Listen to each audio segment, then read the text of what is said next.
Imagine a time when India was at the heart of Buddhist learning.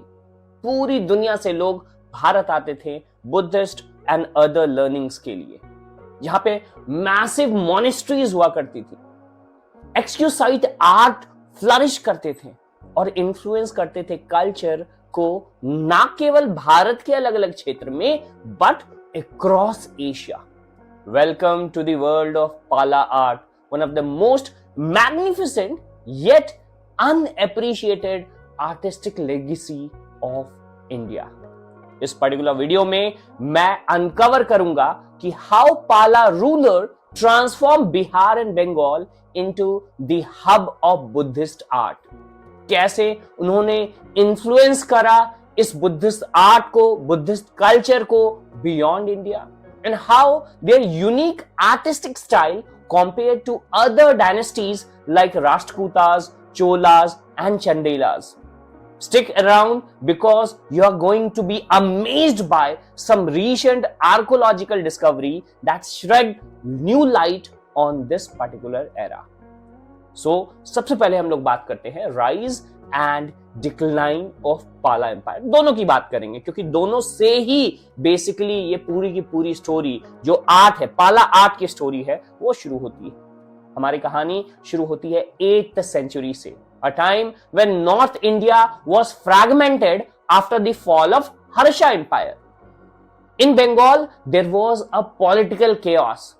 तब तक जब तक basically a leader do not emerged that change the course of history.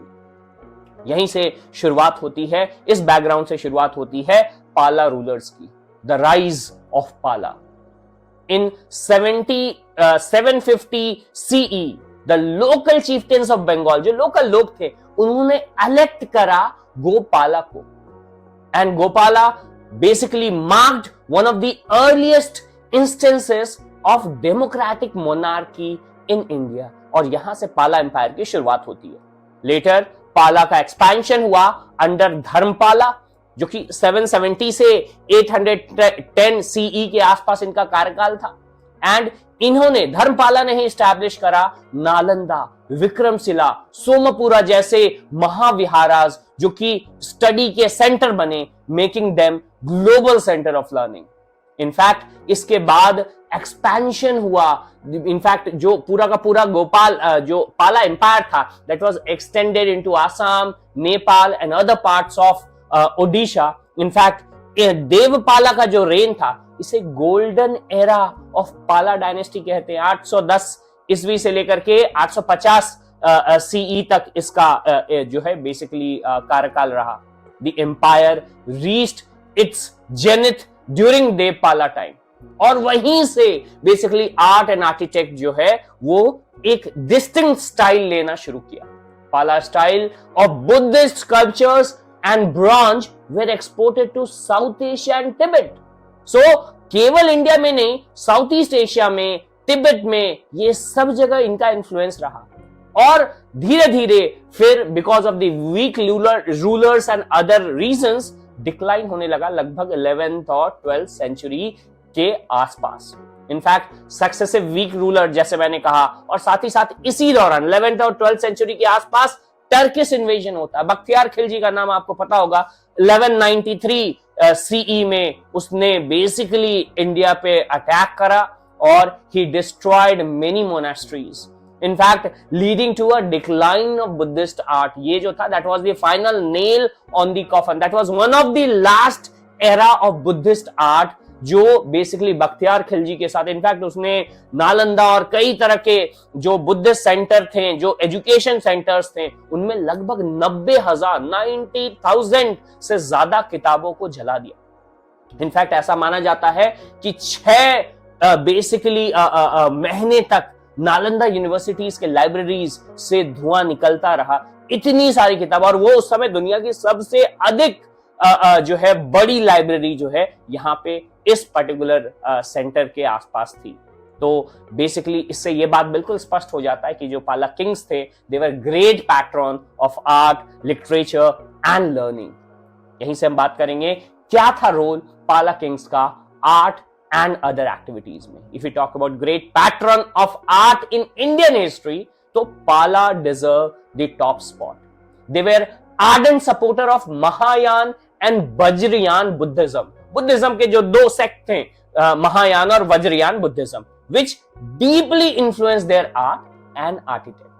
In fact उन्होंने monastic universities भी बनाई, जैसे नालंदा और Vikramashila, that became global education centre as I talked earlier, attracting student from China, Tibet, even Korea.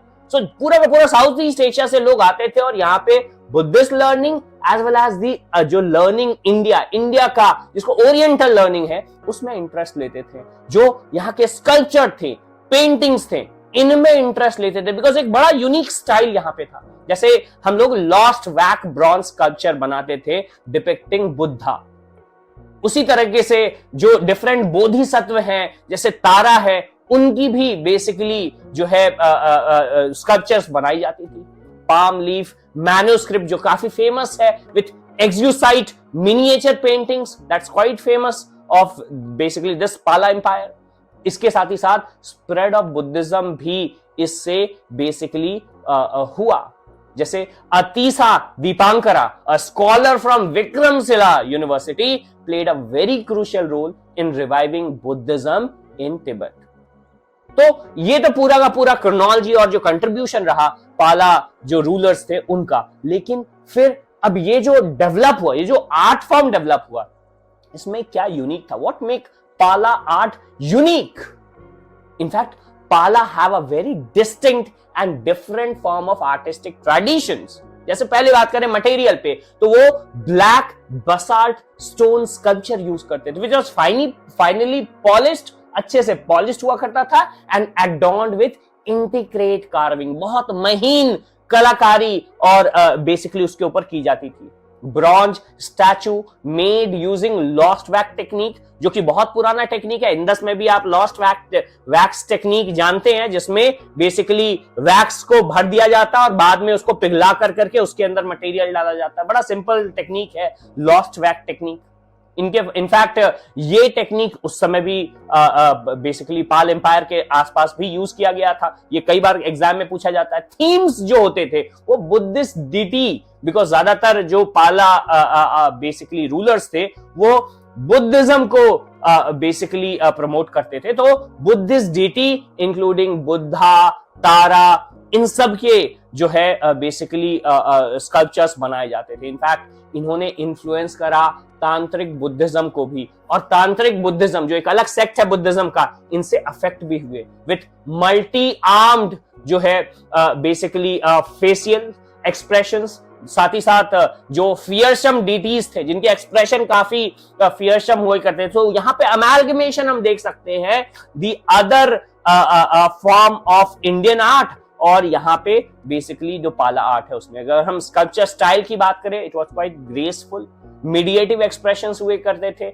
Eyes जो थे वो इलोंगनेटेड हुए करते थे, तो आईज जो थे वो थोड़े लंबे बनाए जाते थे, एंड इंटीग्रेट डिटेलिंग भी डाली जाती थी। अगर हम इसे कंपेयर करें, बिकॉज कई बार अगर आपको समझना होता है तो कंपैरिजन करना होता है, तो अगर आप कंपेयर करें इसे चोला के ब्रॉन्ज आर्ट के बारे में, तो अगर आप देखेंगे तो basically this was more fluid and have very dynamic posture.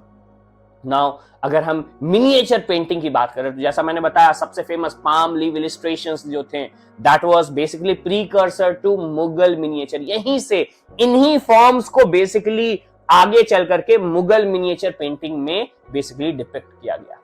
तो फिर बात यह है कि अब जब पाला का आर्ट इतना डेवलप हुआ, तो उस समय भारत के अलग अलग क्षेत्र में, बिकॉज ये तो बंगाल और बिहार के क्षेत्र में थे, तो भारत के अलग अलग क्षेत्र में जो उनके कंटेम्पररी डायनेस्टीज थे, उनमें किस तरह का आर्ट फॉर्म था। तो अगर हम कंपेयर करें पाला को राष्ट्रकूटास और चोलास और चंदेलास के साथ, तो थोड़ा सा कुछ बेसिक जो है हम डिफरेंस देख सकते हैं। जैसे अगर हम उनको कंपेयर करें बेसिकली राष्ट्रकूटास के साथ, जो कि लगभग 8 to 10 सेंचुरी के आसपास थे, तो जो पाला आर्ट थे बिहार और बंगाल में, राष्ट्रकूटास डेक्कन आर्ट फॉर्म में। यहां आप बेसिकली लिस्ट में इस पर्टिकुलर टेबल जो मैंने बनाया उसमें आप देख सकते हैं। थीम जो था पाला आर्ट का वज्रयान बुद्धिज्म, जबकि राष्ट्रकूटास का हिंदूज और सेवाइट्स ज्यादातर, जैसे कैलाशा टेम्पल, ये काफी इंपॉर्टेंट इनका फॉर्मेशन हो जाता। मटेरियल यूज करते थे ब्लैक बसाल्ट का, बेसिकली पालास, और जो राष्ट्रकूटास थे वो ब्रॉन्ज या रॉक कट स्टोन का बेसिकली यूज करते थे।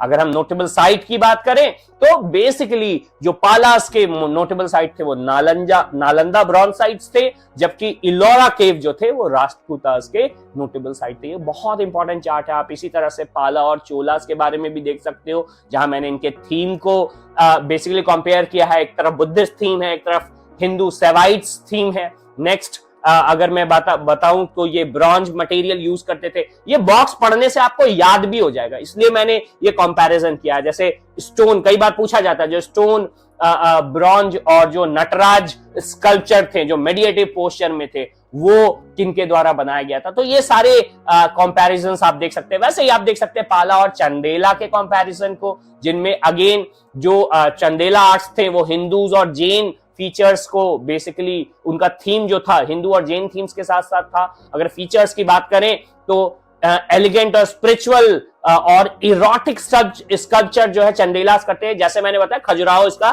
बेस्ट एग्जांपल है।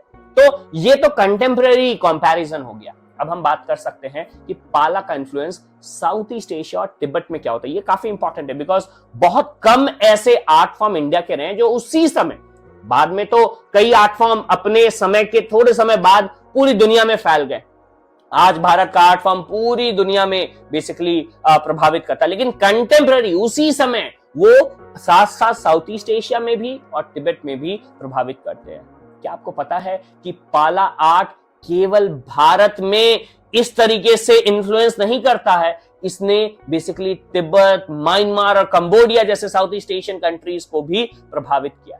अगर हम तिब्बतन बुद्धिस्ट आर्ट की बात करें तो जो तिब्बत का एक बहुत ही फेमस पेंटिंग है, इसको थंगाका पेंटिंग कहते हैं, ये इंस्पायर हुआ था पाला मिनिएचर पेंटिंग से। बहुत कम लोगों को ये पता है।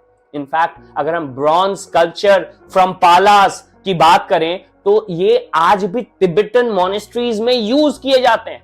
इनफैक्ट साउथ ईस्ट एशिया का जो अंकोर वॉट टेम्पल है कंबोडिया में, उसका आर्किटेक्चरल इंस्पिरेशन जो है वो बेसिकली सोमापुरा के महाविहार से लिया गया है।